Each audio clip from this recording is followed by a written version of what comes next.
reason behind your actions. The recent years of Snow White's life had become the most sanctuous of the kingdom's royal history. Everyone knew the story of the fair princess who had taken refuge with 7 dwarfs. While hiding her jealous stepmother, everyone knew the infamous poison apple, the dashing prince who had saved Snow White from a false death. The story was simple, but the aftermath was not. Even with a new marriage and a non-archery to occupy her life, Snow White found herself constantly wondering if the theories of her stepmother's vanity were true. Something inside the new queen refused to believe that someone could be so mactalious. Do you know what they're calling you out there? Ask, they're calling you the prison walls or you. The world refers to you as evil, queen.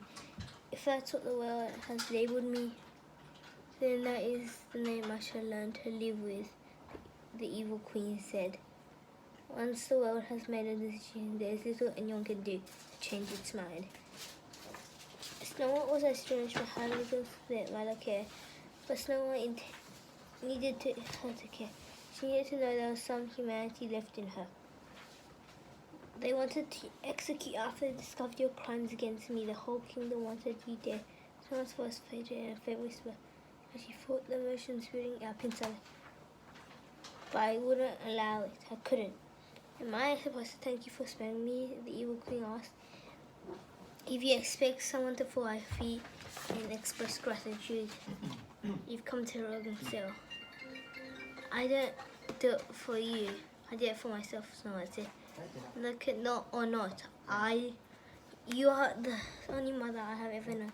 I refuse to believe that you are a soulless monster the rest of the world claims you to be. Whether it's true or not, I believe there is a heart deep down inside of you. Tear rolls down Snow White's pale face. She had promised herself she would stay strong, but she had lost control of her emotions. Once she was in her stepmother's presence. Then I'm afraid you are wrong, the evil queen said. The only soul I have ever died a long time ago, and the only heart you will find in my position is a heart of stone. The evil queen did indeed have a heart of stone, but not inside her. A rock in the shape and size of a human heart was on a small table in the corner of the cell. In the corner of the cell, it was the only item the evil queen had permitted to keep when she was arrested. Snow White recognized the stone from her childhood. Snow White recognized the stone from her childhood.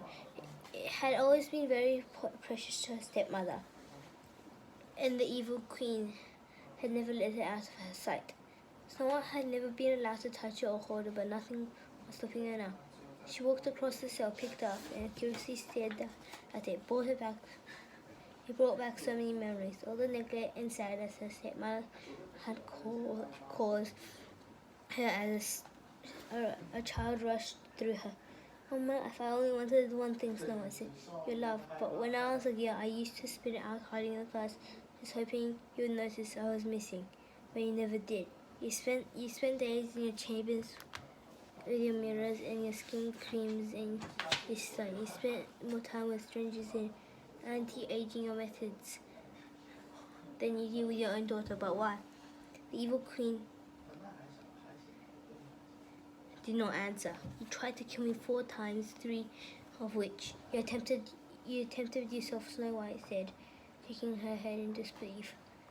When you dressed as an old woman and came to me at the dwarf's cottage, I knew it was you. I knew you were dangerous, but I kept letting you in. I kept hoping that you would change. I let you harm me. So I had never confessed this to anyone.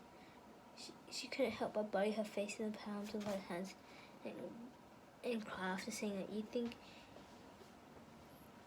you know heartbreak, the evil said so sharply. It startled her stepdaughter. You know nothing of Penny.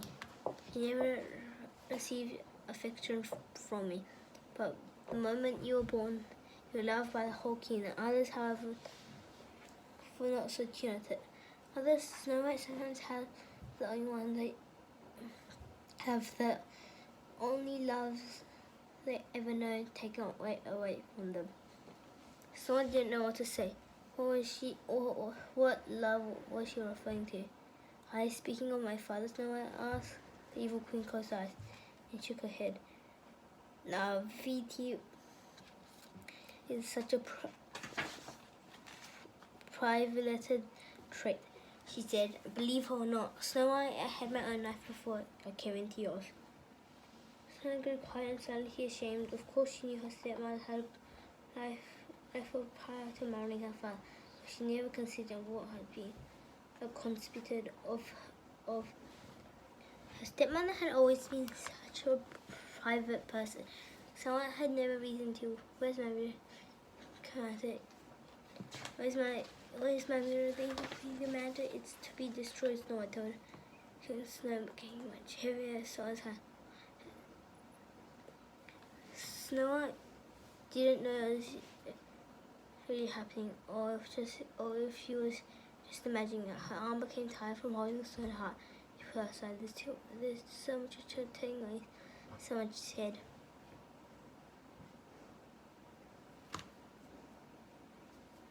There are so many things you kept from me in all these years.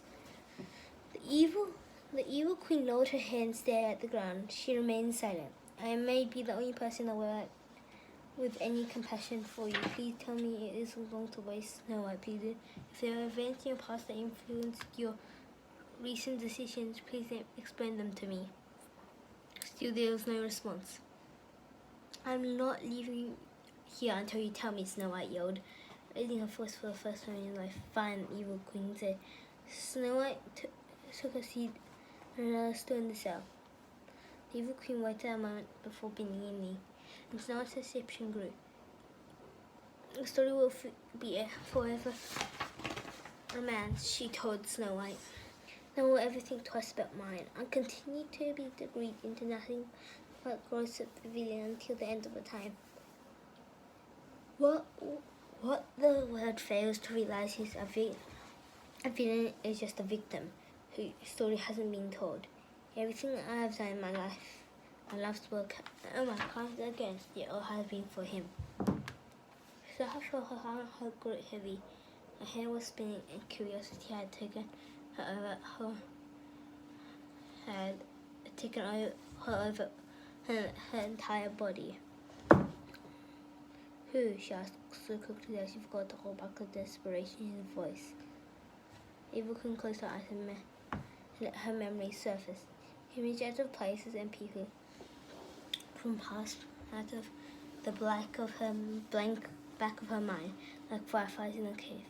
There was much she had seen in her younger years, so many things she wished she remembered, and so many things she wished to forget. I'll tell you about my past, or at least the past of someone I once was, the evil queen said. But consider yourself warned. My story is not one that ends happily ever after. Chapter 1. Once upon a time. Once upon a time, Mr. People said her secret class. The most magical words in our world has ever known, the gateway to the greatest stories ever told. Their immense calling, immediate calling to anyone who hears them, a calling in a world where everyone's welcome and anything can happen. Mice can become men, maids can become princesses, and they can teach valuable lessons in the process.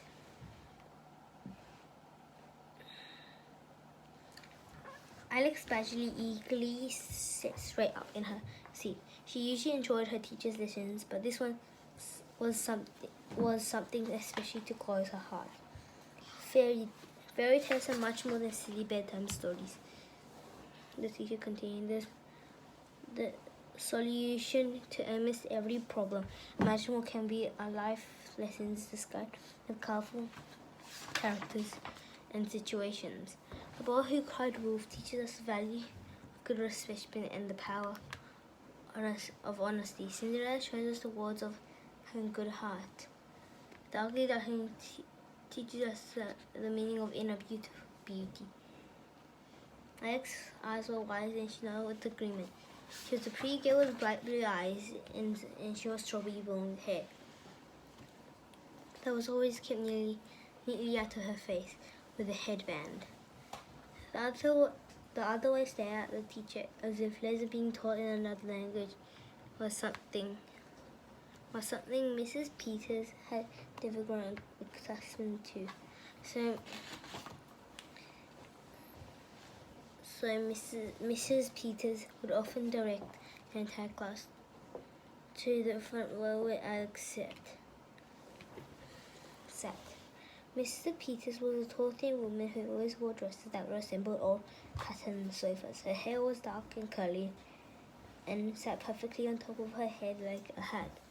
Her students often thought it was through a pair of thin glasses. Her hair permanently squealed from judgmental looks she had given her classes over her years. Sadly, these timeless tales are no longer relevant in our society.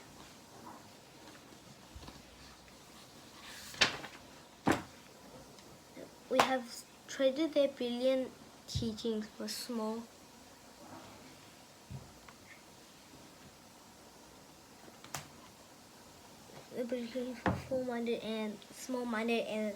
entertainment like television and video games.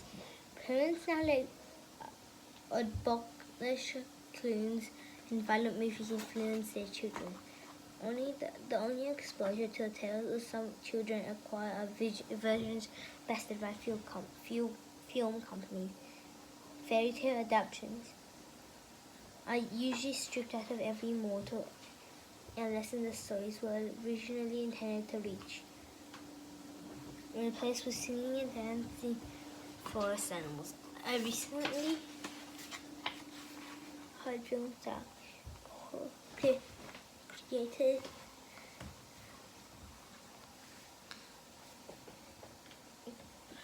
created depicting Cinderella as a struggling hip-hop singer, Sleeping Beauty as a warrior princess battling zombies. Awesome, a student behind Alex whispered to herself. Alex shook her head. Her news made her so hurt. She tried to share her disapproval with her fellow classmates, but sadly her concern was not appreciated. I wonder if the world could be a different place if everyone knew these tales in a way. The brothers Grimm and Hans Christian Andersen intended them to be known.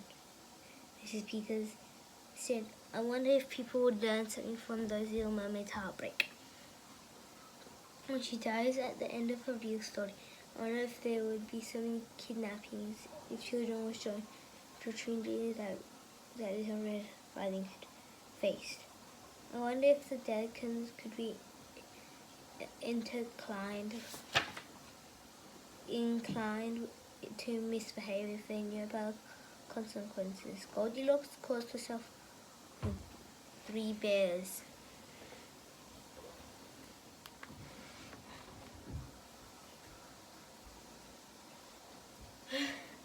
There's so much to learn and prevent for our futures, but if we just open our eyes to past teaching, perhaps if we embrace fairy tales as much as we could, it could be much easier to find our own happy ever afters. If Alex had her way, Mrs. Peters should be rewarded with endless applause after each session she gave, for all that followed her class was a mutual sigh of relief among the students. Thankful they were over. Let's see how well you all know fairy tales, the teacher smiled and began passing the room. Rumpelstiltskin. What did the young maid's father tell the king his daughter he could be into? Does anyone know? Mrs. Peters scanned the classroom with shock from full window. One student hastily raised her hand. Yes, Miss Bailey, Miss Peters called. He exclaimed, hand to gold. He exclaimed, he could spin hand to gold. Hank said, very good, said Mrs. Bailey. Mr. Peters said if she had ever student, not that she would have admit having one. Alex would have been it. Alex was always eager to please. She was the definition of bookworm. She didn't matter what time of day, was it before school, during school, after school, before bed. She was always reading. She had a thirst for knowledge, and because of her eyes, was the first person to answer Mrs. Peters' questions. She tried her best to impress her classmates on every chance she got, putting extra effort into each book report and class presentation she was assigned. However, this usually annoyed other students. Alex was often teased for her. She constantly heard other girls making fun of her behind her back. She used to be alone under student lunch and learn under her tree somewhere, with her open library books. Although she would never let anyone tell anyone. Alex was so lonely, had some moments hurt. Now, anyone can tell me what the promise was made him with Ron Peterskin? Putting her hand up, she didn't seem like a total she didn't want to seem like a... Alex waited a moment before putting her hand up. She didn't want to seem a total teacher's pissed. Yes, Miss Bailey. In exchange for turning the hay of gold, Mason promised to give Rumpelstiltskin her firstborn child when she became queen. Alex explained. That is pretty steep still, said a boy behind Alex. Creepy. What's a creepy short old man wanted with a baby anyway? Again, obviously, a girl next to him asked. Obviously, he can adopt a name like Rumpelstiltskin. A student added. Did he eat the baby? Someone else asked nervously. Alex turned around to face her peers. You're still all missing a part of the story, Alex said. Rumpelstiltskin took advantage of Mason because she was indeed it. The story is about the price of a bad negotiation. What are we willing to give the long term up in the future for something in short term in the present? Get it? If Mrs. Peters could change her facial expression, she would have looked very proud. Nicely put, Mrs. Bailey. He said, I must say, in all my years of teaching, I really come across a people with as much in-depth knowledge as Ned small son came back over the classroom. A boy in the back row sat over his desk and started drilling from the corner of his mouth, very much asleep. Alex had a twin brother. There was moments like these that made her wish she didn't. Mrs. Peters deferred her attention to him like a paperclip to a magnet. Mrs. Bailey, Peters asked. He continued to snore. Mrs. Peters asked again. Kneeling down closer to him, he let out another enormous snore. A few of the students wondered how it was possible for such a loud snore to come out of him. Mr. Bailey! Mr. Peters shouted in his ear, as if someone had lit a firework under his seat. The Connor Bailey jumped back to life, almost knocking his desk over. Oh my, what happened? Connor asked, panic and state of confusion. His eyes darted around the room. While his brain tried to remember where he was. Like his sister, he had bright blue eyes and strawberry blonde hair. His face was round and freckled, at the moment slightly smushed to one side like a basket hound when the first wake up from a nap. Alex couldn't have been more embarrassed by her brother. And besides, sharing a birthday, her brother couldn't have been more different. Connor may have a lot of friends, but unlike his sister, he had trouble in school. mostly trouble staying awake. So that you could rejoin us, Mr. Betty. Mr. Betty. Mr. Peter said sternly, "Do you have a nice nap?" Bright red. "I'm sorry, Mrs. Peters," he apologized. He apologized. Trying to be a junior principal sometimes when you talk for long periods of time I do of no offense, but I can't help it. You fall asleep in my class at least twice a week. Mrs. Peters reminded him. "Well, you do talk a lot." Before he could stop himself from saying kindly is the wrong thing to say. A few students had put their hands off to stop laughing. "I remember you stay awake. I recommend you to stay awake while I teach, Mr. Bailey." Mr. Bailey. Mrs. Peters threatened. Connor had never seen anyone squint her eyes tight without checking them before. "Unless you know enough fairy tales to teach this year's lesson to yourself." "Yeah, I probably do," Connor said once again. He spoke without thinking. "I mean, I know a lot about this stuff, that's all." "Oh, really?" Mr. Peters never backed down from a challenge, and every student's goal was like that. That they'll be her challenger. "All right, Mr. Bailey, if you're so knowledgeable, answer this question." Connor gulped. In the original tale of Sleeping Beauty, how many years does the princess sleep before she was woken by true love's kiss? Mr. Peters asked, lying his face. All eyes were on him, impatiently waiting for a slightest but he didn't know for a slightest indication. He didn't know the answer. Unfortunately for Connor, he did 100. Connor answered, "Steam Queen set for 100 years. That's why the castle grounds covered in vines and stuff, because of the curse affected everyone in the kingdom, and there was no one to the garden." Mr. Peters didn't know what to say or do. He frowned down at him, intensely surprised.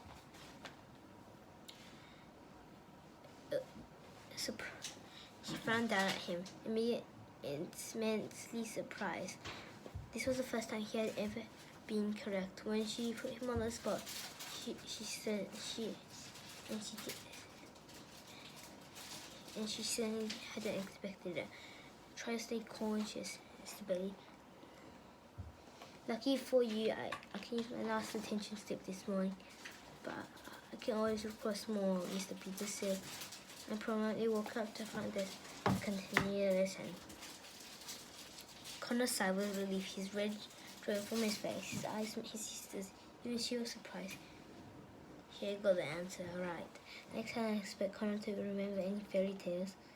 Now, class, I want you to get all your 100 literature books. Turn to page 170 and read Little Red Riding Hood quietly to yourselves, Mr. Pete instructed. The students did as they were told. Connor made himself comfortable as possible at his desk and began reading the story. Pictures, and characters were so familiar to him. One of the things Alex and Connor looked forward to most when they had been very young had been the trips to see their grandmother. She lived up in the mountains in the harbour with a tiny house that could be described as a cottage, if such a thing still existed. It was a long journey, but a few hours by car, but the twins loved every minute of it. Anticipation would grow as they travelled up the windy roads and through the endless trees. And when they crossed the other bridge, the twins would excitedly exclaim, "We're almost there, we're almost there." Once they arrived, their grandmother would leave them at the door with open arms and hugs so tight they were almost pop. "Look at you two, you've run got a foot since the last time I saw you," Grandmother would say.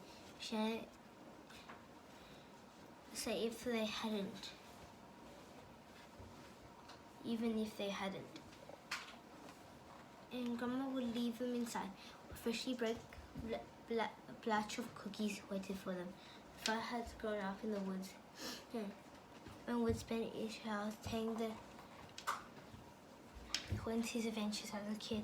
All the trees he climbed, all the streams he swam, and all the ferocious animals he barely escaped from. Most of his retelling stories were highly exaggerated, but they loved this time with him more than anything else in the world. Someday, when you're older, I'll take you to all the secret places I used to play. The father would tease him. He was a tall man, and kind of like that was a wrinkle whenever he smiled. He smiled quite a bit, especially when he was squeezing the twins. At night, the twins' mother would help their grandfather cook dinner, and they had eaten since the dishes were before the family. Resting around the fire, Mama would open her big storybook, and she and her father would take turns reading the twins' fairy tales until they fell asleep. Sometimes the Bailey family would be up until sunrise. They told the story with such detail and passion. It didn't matter how many times the twins heard the same story. They were the best memories any child could ask for. Unfortunately,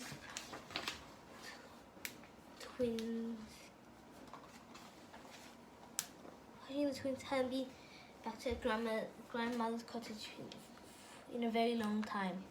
Mr. Bailey, Mr. Peters shouted. Mrs. Peters shouted, Corn had dozed off again. Sorry, Mr. Peters, he blowed back, sitting straight up in the seat like a soldier on a guard. It looks good. If it looks, he could kill. Connor would have been dead from the scowl she was sending him. What did we think of Rio Red Riding Hood? Riding Hood, the teacher asked her class. A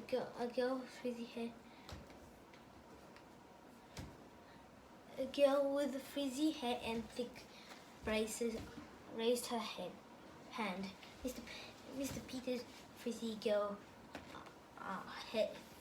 girl asked, confused. Why is that? Mr. Peters said. If you're asking, what on earth should you possibly be confused about, idiot? Because it says Big Bad Wolf is killed by the hunter, Frizzy Girl explained. I always thought the wolf was just upset because the other wolves in his pack made fun of him. In the end, at least. That's why I think this will happen in the cartoon. It's when I was little. Mr. Peters rolled her eyes so far in the back of her head she could have seen what was behind her. That's she said with control. That's what we're exactly having this lesson.